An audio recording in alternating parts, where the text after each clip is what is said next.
Press ଦ Lord ସମସ୍ତଙ୍କୁ ନମସ୍କାର। ଆଜିର ବିଷୟ ହେଉଛି ସନାତନୀ ମୁଭିର କର୍ମ ହିଁ ଧର୍ମ। ଏହି ଫିଲ୍ମରେ ଦେଖାଇ ଦିଆଯାଇଛି ଯେ ଆପଣ ଯେତେବେଳେ ଆସିଥିଲେ ଆପଣଙ୍କ ପାଖରେ ଖଣ୍ଡେ ବାଇବେଲ ଆଉ ଲୋକଙ୍କ ପାଖରେ ଜମିବାଡ଼ି। ବର୍ତ୍ତମାନ ସେମାନଙ୍କ ପାଖରେ ଖଣ୍ଡେ ବାଇବେଲ ଆଉ ଆପଣଙ୍କ ପାଖରେ ଜମିବାଡ଼ି। ଏଇଠୁ ବିବାଦ ସୃଷ୍ଟି ହେଲା। ଏହି ମିଥ୍ୟା ଗୁଜବ କଥା ଏହି ଫିଲ୍ମରେ ଦେଖାଇ ଦିଆଯାଇଛି ଯେ ଏହି ଫିଲ୍ମ ଦ୍ୱାରା ସମସ୍ତ ଖ୍ରୀଷ୍ଟ ପରିବାରକୁ ଦୁଃଖ, ତାଡ଼ନା, ଅପମାନ, ନିନ୍ଦା ଆଉ ସମାଜରେ ସେମାନଙ୍କୁ ତୁଚ୍ଛ କରାଯାଇଛି। କର୍ମ କ'ଣ? ମୋର କର୍ମ ହେଉଛି ଗାଡ଼ି ଚଲାଇବା। ପ୍ରତ୍ୟେକ ଦିନ ଗାଡ଼ି ଚଲାଇବା ଆଉ ଗୋଟିଏ ସ୍ଥାନରୁ ଅନ୍ୟ ସ୍ଥାନକୁ ଲୋକଙ୍କୁ ସୁରକ୍ଷିତ ପଥରେ ପହଞ୍ଚାଇବା ହେଉଛି ମୋର କର୍ତ୍ତବ୍ୟ ଆଉ କର୍ମ। ଆଉ ବିପଦ ସମୟରେ ଥିବା ଲୋକଙ୍କୁ ସାହାଯ୍ୟ କରିବା, ଆର୍ଥିକ ସହାୟତା ଆଉ ତାଙ୍କ ପାଖରେ ଠିଆ ହେବା, ଏଇଟା ହେଉଛି ମୋର ଧର୍ମ। କର୍ମ କ'ଣ? ଆସନ୍ତୁ ଜାଣିବା ଆଉ ଆଲୋଚନା କରିବା। ଆଉ ବାଇବେଲ ଏହି କର୍ମ ବିଷୟରେ କ'ଣ କୁହେ ଆମେମାନେ ଶିଖିବା।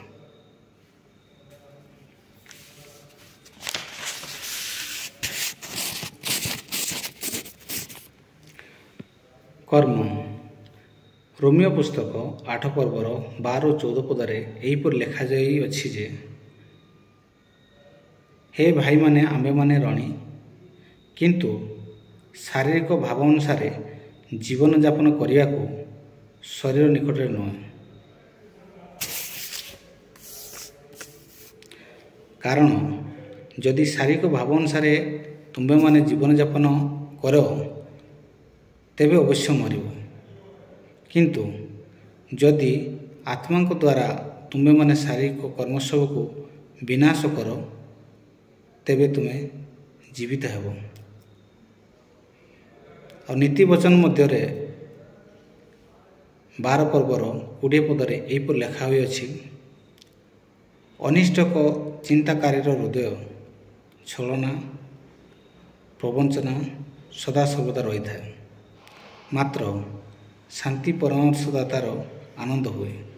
ଯେଉଁ ଲୋକ ଅନିଷ୍ଟ ଚିନ୍ତା କରେ, ପରର ଅମଙ୍ଗଳ ଚିନ୍ତା କରେ, କୁକର୍ମ କରିବାକୁ ଚାହେଁ, ତା ହୃଦୟରେ ତା ପରିବାରରେ ସମସ୍ତ ଅସୁବିଧା ହିଁ ଅସୁବିଧା ଆସିଥାଏ ଆଉ ରହିବ ମଧ୍ୟ।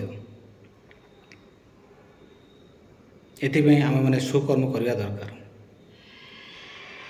ଆସନ୍ତୁ ଧର୍ମ ବିଷୟରେ ଜାଣିବା ଆଉ ଆଲୋଚନା କରିବା। ଧର୍ମ କ'ଣ?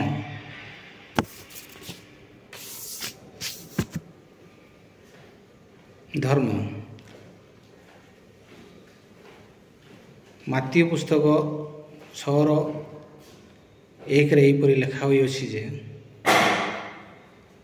ଲୋକଙ୍କୁ ଦେଖାଇବା ପାଇଁ ସେମାନଙ୍କ ସମ୍ମୁଖରେ ଯେପରି କର୍ମ ଧର୍ମ ନ କର। ଏଥିପାଇଁ ତୁମ୍ଭେମାନେ ସାବଧାନ ହୋଇଥାଅ, ନହେଲେ ତୁମମାନଙ୍କର ସ୍ୱର୍ଗସ୍ଥ ପିତାଙ୍କ ନିକଟରୁ ତୁମମାନଙ୍କର ପୁରସ୍କାର ନାହିଁ। ସତରେ ଭାଇମାନେ, ଯଦି ସୁକର୍ମ ନ କରିବା ତାହେଲେ ଆମମାନଙ୍କର ଧର୍ମ ନାହିଁ।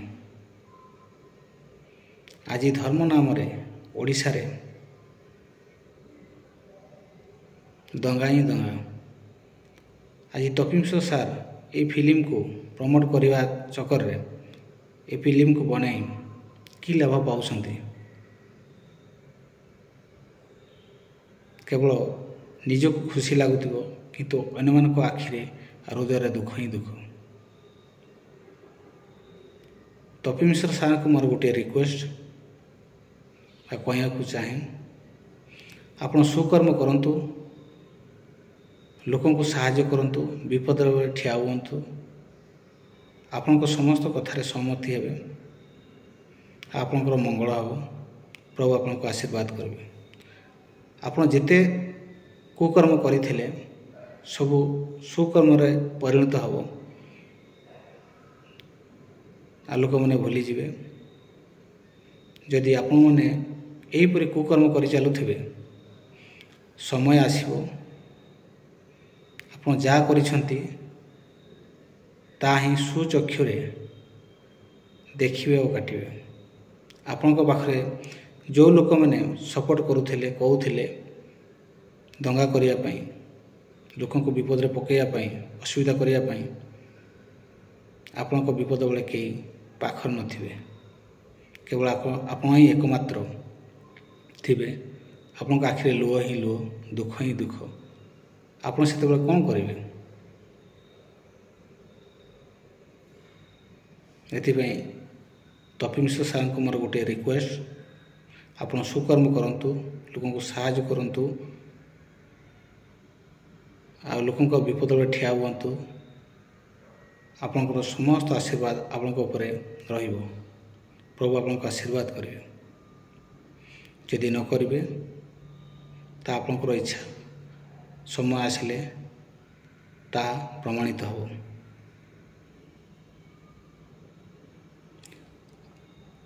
ଏଥିପାଇଁ ସମସ୍ତ ବିଶ୍ୱାସ ଭାଇ ଭଉଣୀମାନଙ୍କୁ ମୋର ଗୋଟିଏ ରିକ୍ୱେଷ୍ଟ, ତପି ସାର୍ଙ୍କ ପାଇଁ ପ୍ରାର୍ଥନା କରନ୍ତୁ, ବିନତି କରନ୍ତୁ, ଆଉ ଭଲ ଚିନ୍ତା କରନ୍ତୁ। ଏହି ଭିଡ଼ିଓଟା ଆପଣଙ୍କୁ କେମିତି ଲାଗିଲା ସେୟାର କରନ୍ତୁ, ସବସ୍କ୍ରାଇବ୍ କରନ୍ତୁ, ଲାଇକ୍ କରନ୍ତୁ ଆଉ କମେଣ୍ଟ କରନ୍ତୁ।